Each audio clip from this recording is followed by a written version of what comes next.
একটা কবুতরের পায়ের সাথে চিঠি বেঁধে এক লোক সেই কবুতরটাকে আকাশে উড়াই দিছে। এদিকে থানার একজন পুলিশ আবার এই বিষয়টাকে লক্ষ্য করেছে। আরে কবুতরের পায়ের সাথে চিঠি বেঁধে লোকটা কি কোনো গোপন তথ্য আদান প্রদান করে নাকি দেখি তো।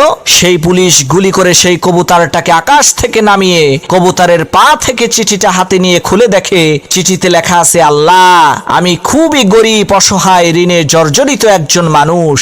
আমার 1 লক্ষ টাকা দরকার। তুমি আমাকে 1 লক্ষ টাকা দাও। তুমি তো আকাশে থাকো, এই কারণে এই কবুতরের মাধ্যমে তোমার কাছে চিঠিটা পাঠাইলাম। চিঠিটা পড়ে সেই পুলিশের মনে অনেক দয়া হলো। সে যখন তার থানার অন্যান্য সমস্ত পুলিশের কাছে এই বিষয়টাকে খুলে বলল, তখন থানার সমস্ত পুলিশেরা মিলে পরামর্শ করে সিদ্ধান্ত নিল তারা তাদের বেতনের টাকা থেকে কিছু টাকা দিয়ে সেই অসহায় লোকটাকে সাহায্য করবে। তো থানার সকল পুলিশের কাছ থেকে চাঁদা তোলা হলো। দেখা গেল 50,000 টাকা হয়েছে। তখন ওই পুলিশ 50,000 টাকা নিয়ে ওই গরিব অসহায় লোকটার হাতে দিয়ে বলছে, ভাই, তুমি যে আল্লাহর কাছে চিঠি লিখে সাহায্য চাইছিলা, আল্লাহ তো তোমার চিঠি কবুল করছে, এই যে নাও তোমার টাকা। লোকটা গুনে দেখে 50,000। তখন সেই লোকটা আবার একটা চিঠি লিখে কবুতরের পায়ে বেঁধে উড়াইয়া দিছে। পুলিশ কয়, কিরে, এই লোকটারে না টাকা দিয়ে আসলাম, এখন আবার ওনার কি সমস্যা হইল?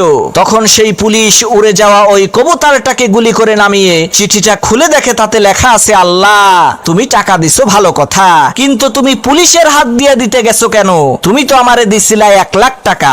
এর মধ্য থেকে এই শালা ঘুষখোর পুলিশ আমার 50,000 টাকা তো মেরে দিয়েছে।